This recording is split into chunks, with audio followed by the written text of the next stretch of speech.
Bonjour à tous pour ce nouveau webinaire Connection Leadership qui sera dédié aujourd'hui à la flamme. Ravi de vous retrouver. On va attendre que tout le monde se connecte avant de commencer comme d'habitude. Je suis ravi de partager aujourd'hui ce moment avec tous, avec Olivier et Elise qui vont vous présenter en tant qu'animateur et en tant que participant et client à ce programme, leur expérience du programme La Flamme. Comme le rappelle Olivier dans le chat, vous avez, comme d'habitude, la possibilité de vous exprimer sur ce chat qui est ouvert à tous. Donc, vous pouvez vous exprimer, poser vos questions. On y répondra au fur et à mesure. Et puis, évidemment, il y aura le lien replay, oui, qui vous sera envoyé à l'issue du webinaire aussi, comme à chaque fois.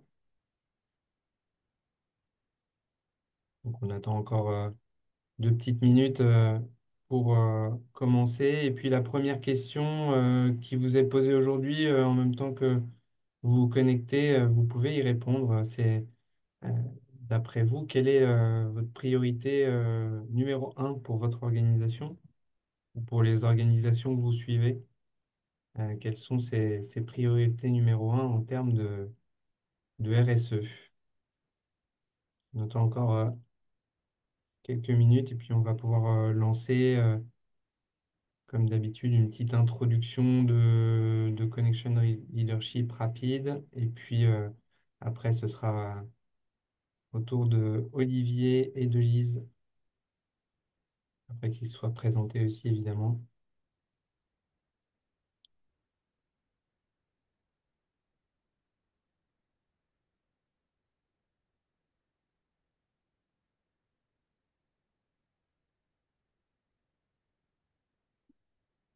N'hésitez pas à répondre à la petite question qui est sur le côté. Quelle est votre priorité numéro un sur la RSE pour votre organisation ou pour celle que vous suivez? Et puis, je pense qu'on va pouvoir lancer, on va pouvoir introduire Olivier. Peut-être d'abord en vous présentant tous les deux. Je vais peut-être commencer, oui. Bonjour à tous et à toutes. Donc, je suis Olivier Ménicaud, je suis consultant, coach, formateur sur les sujets de la transition écologique et j'accompagne les organisations dans leur transformation face aux enjeux de la transition écologique et sociale. Et je suis aussi le directeur pédagogique pour l'entité Climate Leadership. Donc, je travaille de manière étroite avec Alexandre à coordonner l'ensemble des activités de climate leadership sur la France. Et auparavant, euh, j'ai une expérience de consultant dans une grande organisation de conseil, consultant en digital et innovation. Lise, est-ce que je peux vous laisser vous présenter aussi? Oui, je suis Lise Migeot, je dirige l'usine Métal Blanc qui se situe dans les Ardennes à Bourg-Fidèle. Elle existe depuis une cinquantaine d'années sur cette localisation, spécialisée dans le recyclage de déchets, le plomb. On recycle le plomb de manière à en fabriquer et avoir cette économie circulaire pérenne pour ce métal non ferreux. C'est une société qui a une cinquantaine de salariés. Merci. Et donc, vous interviendrez dans la deuxième partie de ce webinaire pour nous expliquer comment vous avez vécu ce parcours La Flamme et qu'est-ce que ça a fait pour votre entreprise. Euh, Oui, Alexandre, si merci tu beaucoup veux. à tous les Oui, deux. Je peux enchaîner effectivement. Donc, moi, je m'appelle Alexandre Cornu et je suis en charge du département Climate Leadership, qui apparaît ici en gras chez Connection Leadership, donc qui est un cabinet qui est spécialiste de la transformation d'entreprise, qui accompagne de façon holistique les transformations sur les sujets d'actualité, entre guillemets, comme le digital ou la RSE, euh, ou sur des sujets plus sur les métiers, les transformations des RH, par exemple, ou les transformations des DSI, et puis les enjeux en lien avec euh, les perturbations que peut connaître une entreprise, comme une crise, une hypercroissance, un changement de marché. L'idée étant d'accompagner à la fois avec l'expertise métier et expertise humaine. Et donc, si, on peut voir qu'on on travaille avec tout type de clients. Euh, sur la slide suivante, avec des nombreuses expertises à travers la France. On travaille avec plus de 150 consultants qui ont un profil et un ADN, en tout cas chez Connection Leadership, d'intervention en binôme avec des consultants plutôt expérimentés qui ont beaucoup d'expérience opérationnelle avant. Et on parle de binôme puisque dans l'intervention holistique, on fait intervenir l'expertise métier, comme je le disais, et l'expertise humaine, c'est-à-dire comment créer du changement dans la durée. Et on n'arrive à le créer que si on apporte ces deux dimensions. On arrive à le créer chez des clients de toute taille, des PME de la taille de Cercle de Lise, des PME plus petites, et puis des PME plus grosses, des ETI, jusqu'aux grands groupes. Voilà, on a environ 150 clients depuis que l'on existe, et donc avec tout type d'entreprise et tout type de secteur. On peut avancer un petit peu. La transition écologique, pourquoi c'est si important pour nous au sein de Connection Leadership et pourquoi notre façon de travailler est particulièrement adaptée à ce sujet? C'est parce que c'est un sujet qui est peut-être encore plus que les autres, mêle intimement l'humain et la technique. Ça demande une transformation à la fois de notre société, de nos entreprises qui peut être assez profonde, assez liée aux émotions que vivent chacun et qui peuvent initier des changements. C'est parce que aussi c'est un sujet où il y a des comportements individuels ou des comportements d'entreprise qui sont assez ancrés et qui sont à transformer pour réussir les défis que nous impose la transition écologique et la RSE. Donc, pourquoi on a créé ce webinaire mensuel? Ben, c'est pour vous donner des clés à tous des clés de lecture sur ce sujet important qu'est la RSE, important, très divers. Et c'est pour vous aider à savoir par où commencer. Parfois, c'est difficile de savoir par où commencer ou de savoir quoi prioriser dans euh, dans un champ, comme je le disais, RSE qui est très large. Ça peut vous donner des idées d'action et vous inspirer évidemment. Donc c'est ce qu'on cherche à faire avec ces webinaires. Et c'est ce qu'on va faire dès maintenant Bon. avec Olivier et Lise, qui vous vont en dire plus sur un de nos programmes phares qu'est la Flamme, pour justement vous éclairer encore mieux sur comment démarrer une démarche RSE ou comment la structurer et la renforcer. Donc, je te laisse la parole, Olivier. Merci beaucoup, Alexandre. En effet. Alors, la flamme, qu'est-ce que c'est? Ben, la flamme, c'est un parcours que nous avons créé avec Alexandre et avec notre communauté de formateurs. Un parcours de 2 jours pour initier ou accélérer votre stratégie RSE.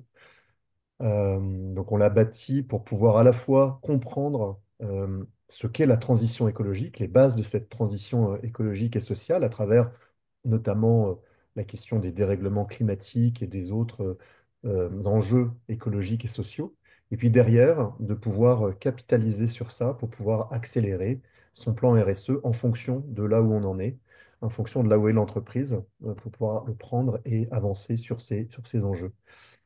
Pourquoi on l'a appelé la flamme? Ben, parce qu'on estime que l'important pour nous, c'est de faire naître cette étincelle de la transformation auprès des entreprises, des organisations, et puis ensuite de porter cette flamme en la développant et en la faisant grandir.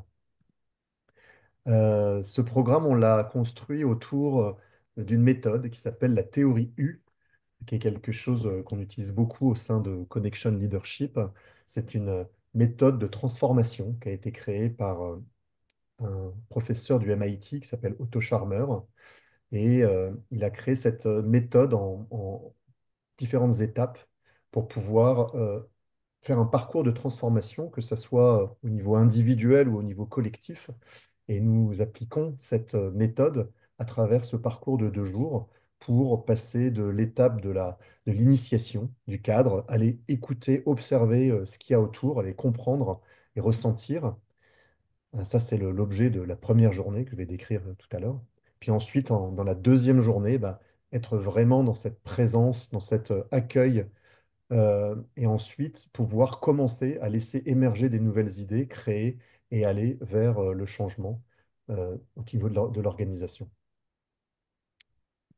Ce programme La Flamme, donc nous l'avons construit en quatre étapes, 4 demi-journées, avec la première, l'étincelle, qui permet de regarder l'ensemble des enjeux écologiques et sociaux, en commençant par un des enjeux très importants aujourd'hui, qui est celui du climat, avec l'outil de la fresque du climat, mais en élargissant ensuite à cet ensemble d'enjeux en utilisant l'économie du donut, dont je dirai quelques mots juste après, pour pouvoir, comme base de réflexion et d'analyse. L'après-midi, autour de l'éclairage, et de la prise de conscience, on va approfondir les enjeux de la transition écologique, comprendre d'où elle vient, quel est le changement de paradigme associé, quels sont les freins aujourd'hui dans notre société à la transition écologique et sociale, mais aussi commencer à travailler sur les enjeux de l'entreprise, quels sont les impacts, les risques, les opportunités, euh, travailler sur une ébauche de la double matérialité, pour ceux qui ont entendu parler de ce terme, et travailler de manière encore plus approfondie sur les chocs possibles à l'avenir et les risques sur l'entreprise. La troisième demi-journée, c'est l'embrasement. On va vers un engagement en comprenant mieux les nouveaux modèles économiques autour de la transition. On va parler d'économie circulaire, d'économie de la fonctionnalité, euh, d'économie régénérative. Et on va aider les participants, l'entreprise, à se plonger dans une vision à long terme, une vision dans la transition, à quoi pourrait être l'entreprise, à quoi pourrait ressembler l'entreprise dans un monde en transition, pour pouvoir ensuite revenir à aujourd'hui et se dire, bah, c'est quoi aujourd'hui nos atouts et nos forces pour pouvoir aller vers cette transition. Et finalement, bah, tout ça va aboutir à notre quatrième journée, demi-journée, l'éclat, pour aller transmettre la flamme et en s'inspirant de cas concrets d'entreprises, d'actions autour de la RSE, bah, de développer sa stratégie et son plan d'action autour de la RSE, évidemment en fonction du point de départ où on se trouve. J'ai parlé rapidement de l'économie du donut. C'est vraiment une des 2 boussoles dont on se sert sur ce parcours. C'est un modèle qui a été construit par Kate Raworth, l'ancienne économiste en chef de Oxfam, qui a beaucoup travaillé avec les Nations Unies, et qui a défini 2 niveaux de limites auxquels est confrontée l'humanité. Un niveau supérieur qui est le plafond écologique, avec les 9 limites planétaires définies par les scientifiques. Et puis à l'intérieur, le plancher social, avec une douzaine de dimensions du plancher social qui correspondent à des dimensions des objectifs de développement durable des Nations Unies. Et finalement, à l'intérieur de ces deux des éléments, du plancher et du plafond, bon, va se retrouver l'espace juste et sûr pour l'humanité. Donc l'espace qu'on cherche à aller, vers lequel on cherche à aller avec la transition écologique et sociale, sociétale, mais aussi qui va s'appliquer au sein des entreprises à travers l'application de cette transition pour les entreprises, qui est la RSE, donc la responsabilité sociale des entreprises, sociétale des entreprises, et qui va faire que l'entreprise va pouvoir réfléchir à ses priorités, à ses responsabilités, non seulement en termes de profit, en termes financiers, mais aussi en termes de parties prenantes, externes et internes, mais aussi au niveau de la planète. Donc, c'est les 3 P du développement durable, hein, le profit, la planète et les people, qui vont être ici alignés au même niveau et voir que euh, ces 3 niveaux sont indispensables. La deuxième boussole qu'on utilise pour ce parcours La Flamme, c'est notre inspiration des principes du vivant, où on va les biologistes nous expliquent que le vivant fonctionne sur trois piliers, la robustesse, la circularité et le collectif. Et on va s'appuyer sur ces trois piliers pour aller approfondir un certain nombre d'éléments au niveau des organisations, à travers notamment euh, la question du collectif et la question de la coopération euh, face à la compétition, en tous les cas, d'identifier les éléments qui peuvent faire partie de la coopération et qui peuvent compléter ce collectif. La circularité, bien sûr, avec la question de l'économie circulaire notamment, et de voir comment, dans son territoire, ça peut être mis en place. Et puis, cette notion de robustesse, qui va s'appuyer à la fois sur des concepts d'adaptabilité, de diversité, euh, mais qui va aussi faire appel à des notions dont on n'a pas forcément l'habitude dans nos organisations, la lenteur, l'inefficacité, l'incertitude, l'inachèvement, l'incohérence, et de voir que ces questions de robustesse sont indispensables dans un monde qui est de plus en plus fluctuant, incertain, difficile, et que la RSE c'est finalement pas seulement limiter les impacts qu'on a sur le monde, mais c'est aussi voir comment être plus robuste, plus résistant, plus pérenne à l'avenir. Et de mélanger ces deux éléments permet aux organisations d'être plus pérennes, justement. Alors ce parcours, bah, en fait, au fur et à mesure des 2 jours, il fait intervenir de nombreuses pratiques pédagogiques avec des séquences variées, rythmées. Il fait intervenir beaucoup d'intelligence collective, de la créativité des participants, beaucoup de partage, des mises en situation. C'est un vrai parcours de transformation à la fois individuelle et collective des participants et qui met en place un certain nombre de nouveaux états d'esprit, d'éléments nouveaux, euh, de l'envie, de la légitimité, de l'entraide entre les participants pour pouvoir créer une direction commune autour de cette question de la stratégie RSE de l'entreprise et comment elle s'insère dans la transition écologique et sociale globale. Ce parcours, bah, il va s'adapter. En fait, nous allons l'adapter à chaque organisation. On peut s'adresser à différents types de publics. Euh, on va avoir des éléments qui peuvent être faits sur mesure en fonction de où en est l'organisation, où en est le groupe qui est en face de nous, tout en gardant ces notions d'expérience, de sensible, de coopération et d'intelligence collective. Ce qui est important pour nous, ça va être que chacun puisse se faire ses propres représentations de cette transition écologique, une compréhension intime, et puis derrière, pouvoir développer des actions collectivement dans la joie, dans le désir d'aller vers l'avant.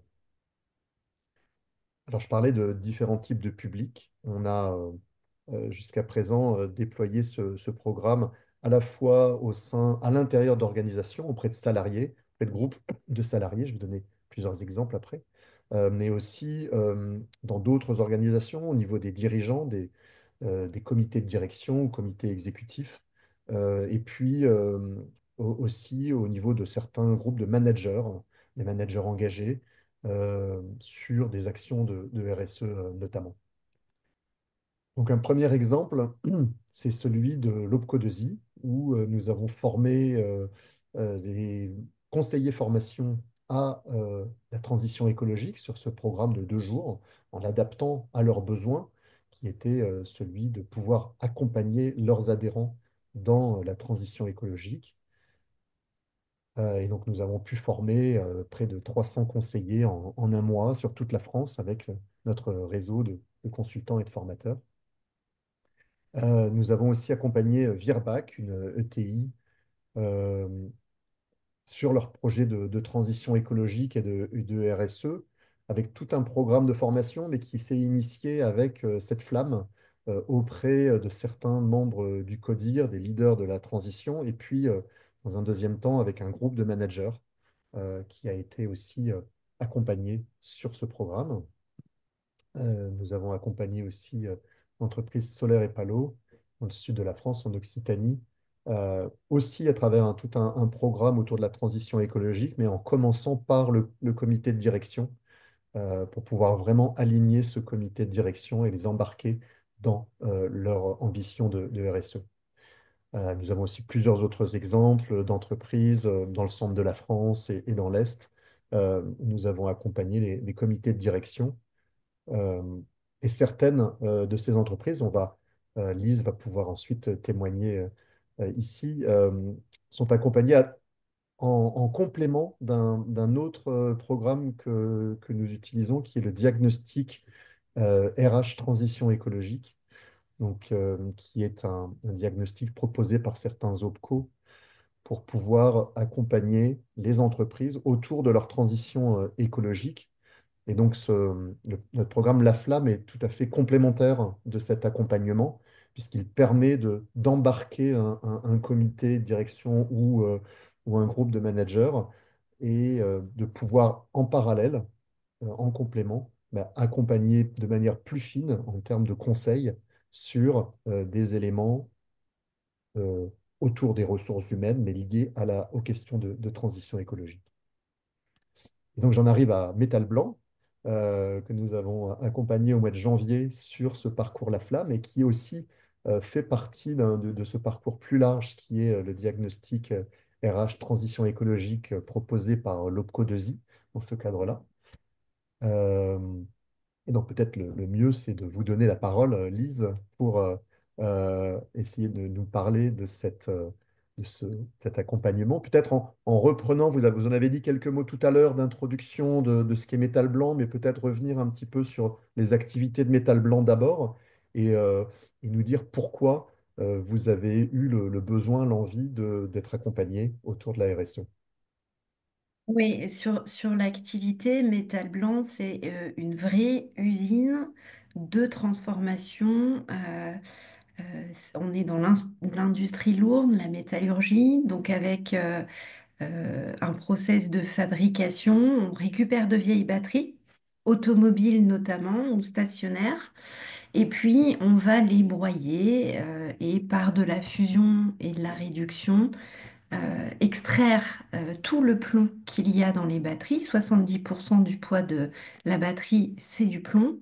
On extrait ce plomb et on en refait des lingots de plomb qui vont être revendus en tant que plomb pur à 99,9%, de manière à pouvoir réinjecter cette ressource dans la fabrication de nouvelles batteries.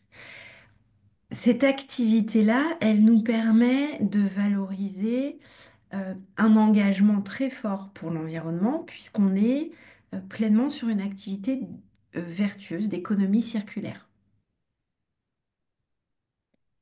Parmi les 50 personnes qui sont actives chez nous, 35 personnes sont vraiment les mains dedans, c'est de la production. Et on a eu envie de formaliser un engagement qu'on avait déjà et d'aller un petit peu plus loin. C'est-à-dire de dire, c'est bien, on a cette économie circulaire en grand, donc on peut déjà dire qu'on fait notre part, mais on a envie d'aller plus loin et on ne savait pas franchement comment s'y prendre. Comment vous avez entendu parler de la flamme alors et du diagnostic transition écologique? Et ben une visio comme celle-ci, un webinaire Mhm. organisé avec l'UIMM, il me semble, Mhm. puisqu'on dépend de la métallurgie, hein. Et on est toujours pris dans le quotidien, c'est jamais le bon moment. On avait déjà fait un audit climat avec la chambre de commerce locale, ce qui nous avait permis de dire que dans 40 ans, il allait se passer quelques changements et à quoi ça ressemblerait. C'était pas assez concret. Donc l'audio a permis de voir qu'il existe des moyens de se rassembler, de se sortir déjà de notre quotidien, de se rassembler et de s'aligner avec non seulement des outils, mais aussi des experts qui sont compétents pour faire parler une équipe, libérer un peu la parole et puis construire quelque chose. Mhm. Et le, donc vous êtes lancé sur ce programme de diagnostic transition écologique et donc initié par la formation de 2 jours à la flamme que nous avons réalisé ensemble. Euh, C'était quoi pour vous, si on regarde juste la partie de ces 2 jours de formation, c'était quoi l'enjeu principal pour vous en tant que directrice de l'usine, d'amener vos collègues à l'intérieur de cette formation et de proposer cette formation à vos collègues? Je sentais que je n'arrivais pas à savoir où se situaient les individus. Et que du coup, on m'écoutait poliment quand on parlait RSE, engagement dans la transition écologique, mais que concrètement, les équipes ne voyaient absolument pas comment elles pourraient agir parce que c'est un gros truc, parce que ça nous tombe dessus et qu'on allait le subir. Donc l'idée était vraiment, on libère la parole. C'était vraiment l'enjeu pour moi, de manière à entendre chaque individu face à la transition écologique, parce que c'est ça ensuite qui nous permet d'embarquer toute une équipe. Hmm. Et est-ce que ça a été facile de les mobiliser pour 2 jours complets? Non, Hmm. non, non, Hmm. non, non. Hmm. Alors déjà, moi, sortir 2 jours du quotidien, mais alors en plus sortir, je pense qu'on était 8, une petite Hmm. dizaine, Hmm. d'un comité de direction. Bon, c'était compliqué. Mais à ce moment-là, il ne faut pas laisser le choix. C'est-à-dire qu'à partir du moment où, en tant que dirigeant, on décide de se lancer dans le RSE, soit on galère pendant un an à parler RSE à chaque réunion et à patiner, Hmm. soit on se dit on prend le taureau par les cornes, on y passe 2 jours, et à la fin de ces 2 jours, on ressort, on sait ce qu'il y a derrière ces mots transition écologique, changement climatique, et on sait vers quoi on a envie d'aller en tant qu'équipe. Hmm. Donc, je crois qu'on gagne du temps, en fait, Hmm. à ralentir et à se bloquer 2 journées pour ça. Mais on a tous de bonnes excuses pour pas le faire.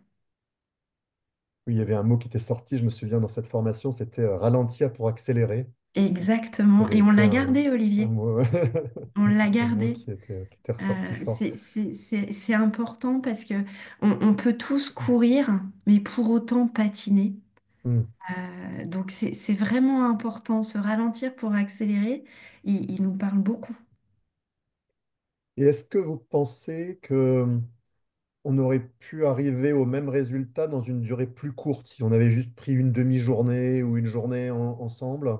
Est-ce que finalement les 2 jours ont été nécessaires ou dans l'évolution des différents membres de l'équipe, hein? Je vais aller plus loin, ça va peut-être pas vous aider, mais c'était même pas assez. Hmm. C'est-à-dire que ce qu'on fait là avec le diagnostic RH, il est impératif aussi finalement. Hmm. Les 2 jours, ils sont nécessaires parce qu'il y a ces moments de prise de conscience, de compréhension collective, les moments où on parle chacun de là où on en est par rapport à cette histoire commune. Et puis après, c'est de se dire, bah tiens, du coup, qu'est-ce qu'on fait? Et je pense que si on la fait plus courte, on reste dans l'inaction. On se trouve tous de bons prétextes pour ne pas faire. Les autres avant nous, ça serait une goutte d'eau, etc. Donc, je pense que c'est intéressant d'avoir le cheminement qui a été présenté sur les 2 jours, en tout cas par rapport, nous, à notre Oui, structure et notre taille. oui, oui, bien sûr. C'est vrai qu'on s'est posé beaucoup de questions tout au début quand on a préparé ce programme sur cette durée, parce que on sait la difficulté pour les entreprises de se mobiliser pendant 2 jours. On sait que c'est lourd, vous l'avez rappelé. Et puis, mais en même temps, on voyait bien dans les accompagnements qu'on faisait auparavant qu'il y avait une grande frustration de la part des gens à la fin de ne pas arriver, exactement comme vous venez de le dire, de se dire bah, finalement, je ne suis pas arrivé jusqu'au bout. Et donc, alors on est arrivé sur ce compromis de 2 jours. On sait bien qu'il faudrait peut-être encore plus, mais au bout d'un moment, il faut arriver à trouver un compromis qui soit acceptable par les organisations. Et nous pensons assez fortement que ces 2 jours sont un bon compromis. Mais en effet, derrière, c'est comment on prend la suite. Alors, ce diagnostic est une proposition. Il y a d'autres propositions, évidemment, autour de ça. Mais oui, il y a quelque chose d'un début finalement, j'ai l'impression, à travers ce programme La Flamme. C'est ça. En fait, Ouais. à la fin des 2 journées, on a pris des engagements. C'est bien parce c'est très ludique et en même temps, il y a des cas concrets qui nous sont présentés, qui nous permettent, nous, soit de les prendre, tout simplement de les sélectionner, soit de construire, de faire émerger de nouvelles idées.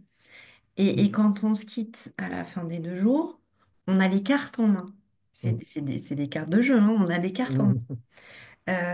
Et c'est super important dans le mois qui suit, soit par le diagnostic RH, soit nous en interne, de se mettre en place des routines et de Mm. suivre concrètement l'engagement qu'on a pris.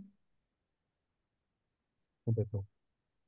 Euh, J'avais une autre question au niveau du déclenchement pour vous de cette prise de décision. Est-ce que le fait d'avoir un financement par l'OPCO2I, à la fois sur la partie formation et sur la partie diagnostic, est-ce que ça a été un déclencheur pour vous ou est-ce que vous y seriez allé de toute façon, même s'il n'y avait pas eu le cofinancement? J'y serais pas allée sans le financement. Hmm. Je l'aurais pas priorisé dans la stratégie de l'entreprise. Je me serais dit que j'ai le temps de le Hmm. faire. Et puis on aurait essayé de le faire en interne. Euh, et donc non, j'y Ouais. serais Donc pas allée. c'est une vraie aide finalement. Oui, Ouais, ouais. oui, oui. Et puis le fait de se dire, on peut bénéficier maintenant des financements, bon ben, Oui, force un petit peu la main et c'est une bonne chose. hmm. Oui, complètement. De la même manière que, alors c'est euh, un peu d'actualité, la question de la CSRD, donc de la réglementation autour des enjeux de RSE. Alors, dans l'actualité, on a vu hier les annonces qui ont été faites de simplification, mais malgré tout, on a bien vu auprès d'un certain nombre de membres du comité de direction, cette question de la réglementation est importante, de se dire, ah bah oui, bah il y a la réglementation qui arrive, donc il faut qu'on s'y mette. C'est-à-dire que certains des membres pouvaient y aller de manière assez volontaire, assez dynamique, et d'autres, bah, finalement, de savoir qu'il y a de la réglementation, qu'il y a des choses qui arrivent, bah, c'est aussi une façon pour eux de pouvoir participer à cet enjeu collectif. C'est ça, en Donc, fait, ça rend beaucoup service, notamment à des responsables financiers qui mm, ont en face d'eux des banques et des assureurs qui ont besoin de s'assurer que l'entreprise elle a intégré une démarche RSE et au-delà de ça, bientôt CSRD selon nos seuils. Donc ça a aussi rendu service pour être conforme dans le cadre réglementaire et continuer d'avoir de bons partenaires. mm. Euh, Peut-être qu'on peut demander aux participants là, de mettre dans le chat si vous avez d'autres questions, soit pour nous au niveau du programme ou pour Lise comme témoin de ce programme aujourd'hui. N'hésitez pas à utiliser le chat pour pouvoir le faire. Si Alexandre, si toi aussi tu as d'autres questions pour Lise, n'hésite pas. J'ai encore quelques questions de mon Peut-être côté. le lien qui peut être fait, ouais, justement, avec le diaguerrage, parce que ça fait partie des choses qu'on a aussi, qu'on fait beaucoup en ce moment, le diaguerrage et transition écologique. Comment se fait le lien avec la flamme chez vous? Euh, on a, maintenant qu'on a décidé d'actions concrètes et de thèmes à avancer, on a décidé de mettre en place des ambassadeurs RSE, en fait, au sein de l'entreprise. Ça demande certaines compétences et aussi une cohérence dans notre système documentaire. L'idée du diagnostic RH, c'est de partager notre base documentaire, très concrètement des fiches de poste, des dossiers d'intégration de personnel, des chartes éthiques ou de comportement à l'intérieur de notre structure, et de se dire, ben, dans chacun de ces documents, euh, où est-ce qu'on voit et quel message sur la RSE et sur la transition écologique on veut intégrer. Et Et dans si, votre... si- si je complète un tout petit peu ce que dit Lise en termes d'enchaînement entre les deux programmes, finalement, le programme de diagnostic et celui de la flamme, c'est que nous avons commencé par faire un premier diagnostic en interviewant les membres du comité de direction. Ensuite, nous avons organisé la formation La Flamme. Et ensuite, nous avons, bah, grâce à tout le matériel qui a été développé pendant ces 2 jours, bah, nous avons identifié avec Métal Blanc un certain nombre de priorités sur lesquelles nous les accompagnons pour avancer à la fois au niveau RH et RSE. Donc, ce qui permet de donner de la continuité et d'intégrer finalement ces deux programmes à l'intérieur d'un même objectif. Merci beaucoup. Bon, pour Euh, toutes les autres questions qui peuvent être posées, effectivement, le chat était peut-être pas ouvert au début. Là, si vous avez des questions, vous pouvez librement les poser, hein. C'était pas le cas au tout début de la réunion, mais normalement, vous avez la possibilité de le faire maintenant. euh, Si j'ouvre un tout petit peu, Lise, la question, est-ce que à quel type d'autres entreprises vous pourriez recommander ce programme et qu'est-ce que vous leur conseilleriez finalement de mettre en place, hein? Je vais dans la C'est difficile. provocation peut-être. Je conseille à toutes les entreprises qui ne se sentent pas concernées de le faire. Mm.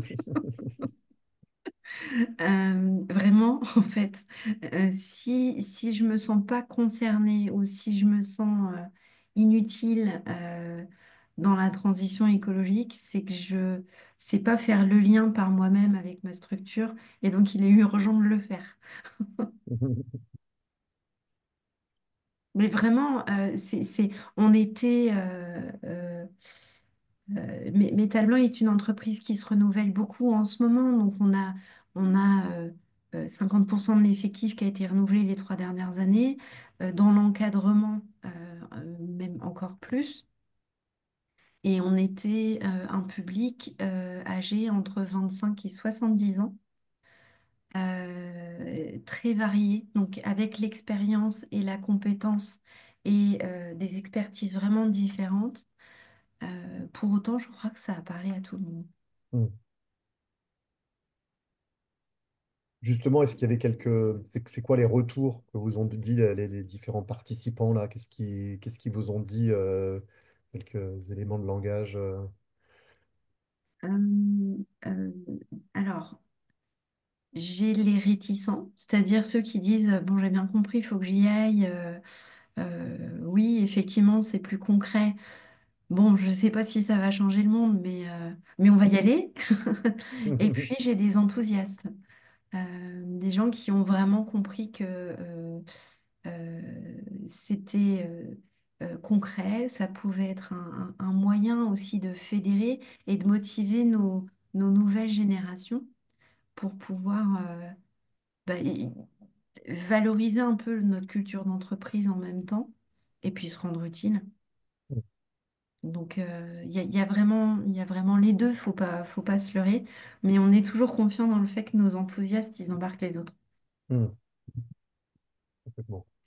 Et c'est vrai que dans ce type de formation et sur toutes celles qu'on a fait jusqu'à présent, on voit quand on a une dizaine, quinzaine de personnes en face, il y a un panel de gens. Il va y avoir en effet, ceux qui arrivent là parce qu'ils ont été obligés, ceux qui sont déjà hyper renseignés, puis au milieu, ceux qui euh, connaissent un peu le sujet du changement climatique ou des enjeux, des autres enjeux, mais sans avoir approfondi. On va bien sûr faire face aux questions du déni, aux questions des Oui, dissonances cognitives, parce que on cherche à, à laisser s'exprimer aussi ses réticences. Et je pense que c'est important que chacun puisse exprimer son ressenti vis-à-vis de ces questions de transition et de faire évoluer ça justement à travers ces 2 jours, de voir comment ces ressentis évoluent. Euh, Peut-être de mettre le doigt sur certaines croyances limitantes des personnes, mais évidemment, on s'appuie sur la science. pour nous aider à faire ça. On essaye de pas sortir de ce que nous dit la science et de pas ça, c'est un point très important pour nous en tant qu'animateur, facilitateur ou formateur, c'est de pas être, de pas apparaître comme, comment on dit, moralisateur et dire il faut faire ça ou dicter quelque chose. Il faut que ça vienne des participants et que ça soit un engagement des participants parce que derrière, bah, c'est vous qui allez porter dans votre entreprise ces éléments-là. Donc de créer cette dynamique, elle est vraiment importante. Ouais, et si je peux compléter, ce qui est vraiment magique, c'est quand chaque groupe finalement travaille sur un sujet et une action possible et présente et s'engage sur des actions que je n'aurais pas osé leur confier. Hmm, C'est-à-dire que bah, en travaillant, en échangeant, c'est de la co-création. Et ils vont proposer à un moment donné à la direction quelque chose qui va plus loin. Donc, et ça, c'est le moment magique. hmm.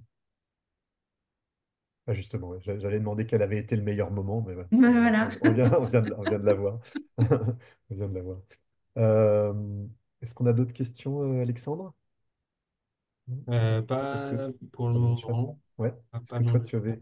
avais d'autres des questions avant de clore Peut-être avec... bah, une dernière question qui est peut-être en se projetant plus loin, du coup, est-ce que vous êtes déjà en mesure de partager un peu votre ambition justement sur la RSE? Quelle ambition vous vous êtes donnée aujourd'hui?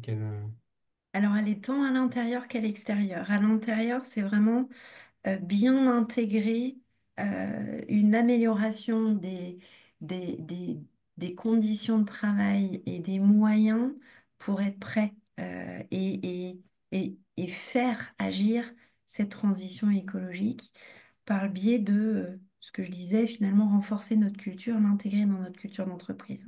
Hmm, La deuxième vers l'extérieur, c'est d'acheter de manière raisonnée euh, et vraiment de transmettre le bâton à nos fournisseurs. C'est-à-dire au-delà de nous d'adopter une démarche éthique et compatible avec la transition écologique, c'est de s'assurer que nos fournisseurs, ils le font aussi. Hmm, deux missions on- que vous vous donnez. Oui. hmm. On n'en a pas parlé, mais vous avez aussi un enjeu fort au niveau environnemental, puisque vous êtes voilà, une usine classée Céveso. Et donc ça, c'est aussi, mais quelque part, ça fait partie de ça, de votre ADN. Hein. Ça, c'est pas nous qui l'a, enfin, on l'a pas rajouté, mais ça fait partie de votre paysage. La question de l'environnement, des déchets et des pollutions, elle est clé pour votre activité. Moi, je suis toujours très vexée quand on me dit qu'on est une entreprise ou un pollueur, Mm. parce que j'estime que c'est complètement l'inverse. On Mm. évite d'extraire le plomb en ressources naturelles, donc des mines. On évite que ce plomb, quand il est usagé, il soit balancé dans la forêt et la nature. On s'assure vraiment voilà, de recycler cette matière recyclable à l'infini. On est contraint à une réglementation très stricte et très Mm. exigeante. Comme en plus, on est le seul site Céveso Seuil Haut des Ardennes, euh, on est toujours celui qui est visité en premier et regardé de très près, mais ça ne doit pas être un prétexte, encore une fois, pour pas s'occuper de ces sujets-là aussi. J'espère que ça aide aussi à améliorer l'image de l'activité, parce qu'on ne se veut pas pollueur, on se veut contributeur Mm. pour un meilleur environnement. Mm. Mm. Exactement. Et ça, c'est vraiment clé pour vous au Oui, sein de votre activité. Ouais, tout à fait. oui, Écoutez, merci beaucoup, Lise. avec plaisir. Euh, Merci Alexandre, je te beaucoup. relaisse la main si tu veux pour la partie, la suite. Oui, on peut faire le lien effectivement avec d'autres offres et bah, surtout une continuité en fait avec la flamme. On a l'habitude, on l'a vu avec d'autres cas, d'accompagner des entreprises qui ont des degrés de maturité différents sur les enjeux de transition écologique et de RSE. Et finalement, on arrive à les accompagner à ces différents stades de maturité, soit pour mettre en place une stratégie de RSE, soit pour justement former des ambassadeurs à des techniques de changement dans l'entreprise, à approfondir un peu leurs connaissances sur les enjeux de RSE et à mettre en place des actions derrière. Donc il y a la formation de personnes derrière qui vont être les relais de cette stratégie et puis les mains armées sur le terrain de cette stratégie. Et puis il y a aussi des formations plus techniques sur les différents axes que peuvent représenter les RSE ou la transition écologique, les enjeux de transition énergétique, de, de carbone, les enjeux de gestion de matières premières, de déchets, euh, peuvent être, ou d'approvisionnement aussi en matières premières,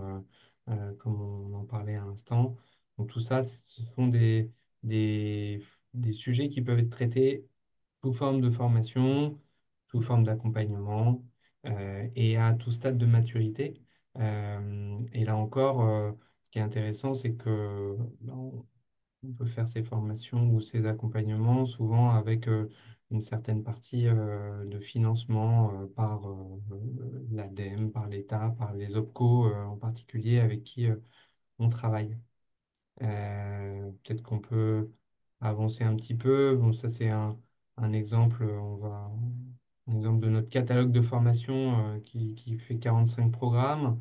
Et puis, Lise en parlait à l'instant pour faire un petit focus sur le diagarage transition écologique. C'est vraiment un dispositif dans lequel on accompagne par du diagnostic et de l'accompagnement de façon holistique, c'est-à-dire qu'on va traiter de façon très liée les enjeux de transition écologique avec les enjeux de l'organisation et avec le business, c'est-à-dire comment, en face de notre business, des exigences de notre marché, on va pouvoir mettre en place des actions de transition écologique et comment, en face, on va adapter notre organisation à tout cela pour pouvoir délivrer nos ambitions.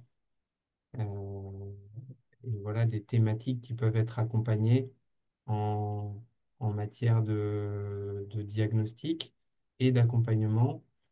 Parmi celles que j'ai pas citées auparavant, on peut avoir les enjeux de labellisation durable, par exemple. Alors, on a mis EcoVadis à l'écran, il y a les enjeux ISO, Bicorp, ou les autres labellisations que l'on peut accompagner. Elles sont importantes, ces labellisations, dans le cadre, dans le sens où elles peuvent être à la fois un élément de reconnaissance à l'extérieur, reconnaissance des actions qui sont menées, mais aussi euh, des guides à mettre en place sur les différents critères, les différentes actions qui sont à mettre en place dans l'entreprise. Et donc, c'est autant un outil pour la reconnaissance que pour structurer une démarche. Et ça, on peut l'accompagner à travers ce diag. Et en face, les enjeux RH ouverts. Lise en a beaucoup parlé, hein. Il y a les compétences évidemment à développer, l'organisation, la structuration des projets, et puis l'enjeu de la marque employeur, comment on s'en sert pour faire reconnaître la culture de l'entreprise, mais aussi à l'extérieur comme à l'intérieur. Bon, ça, c'est un petit peu le déroulement Intéressant. d'un diag. On ne va pas forcément entrer dans le détail. Mais pour conclure, hein, comme on le fait à chaque fois, je dirais, il y a plein de bonnes raisons, et il n'y a que des bonnes raisons de se lancer dans une démarche de RSE ou dans une démarche de transition écologique. Et quel qu'en soit le, le degré d'avancement de votre entreprise, vous pouvez vous lancer plus loin, entre guillemets. Soit c'est parce que vous avez le marché et vos clients en particulier qui vous demandent des nouvelles, de montrer patte blanche sur certains éléments, qui vous demandent de nouveaux indicateurs, des nouvelles preuves de votre responsabilité. Donc si vous croisez de plus en plus dans les cahiers des charges de vos clients des éléments en lien avec ça. Ça prend de la place aujourd'hui. Ces exigences vont prendre de plus en plus de place aussi parce que vos clients eux-mêmes sont de plus en plus soumis à la réglementation, qui est l'autre point qui va souvent vous demander de vous pencher sur le sujet et d'accélérer très vite. Olivier a mentionné la CSRD. Il y a des réglementations qui sont aussi évidemment sectorielles. Récemment, on a entendu l'interdiction des PFAS. Il y a toujours de nouvelles réglementations qui sont faites pour protéger les consommateurs, pour protéger l'environnement. Et c'est intimement lié souvent, c'est ça qui est intéressant. Donc, le but là, c'est de réussir à anticiper ces changements-là pour pas être au pied du mur pour, quand elles arrivent, ces réglementations. Et puis aussi pour servir les enjeux marché. Parce que quand on anticipe, ça permet de se positionner en tant qu'acteur responsable qui est reconnu sur le marché ou reconnu par les salariés ou de futurs salariés. Euh, donc, la question de l'impact, elle est importante pour l'engagement des collaborateurs futurs et actuels. Et puis, effectivement, il y a l'enjeu financier direct, hein. On a beaucoup de clients qui s'y sont mis parce que finalement, ils se rendaient compte en étudiant un petit peu le sujet que ça allait leur faire gagner parce que moins de dépenses d'énergie ou que ça allait leur faire gagner parce que on va chercher des fournisseurs différemment et qui peuvent être plus en proximité peut-être et donc gagner sur certains coûts de transport ou parce qu'on va plus chercher à optimiser les ressources un petit peu partout et donc on gagne, on est en gain financier direct. Ça peut être des gains financiers directs aussi sur les coûts de l'assurance.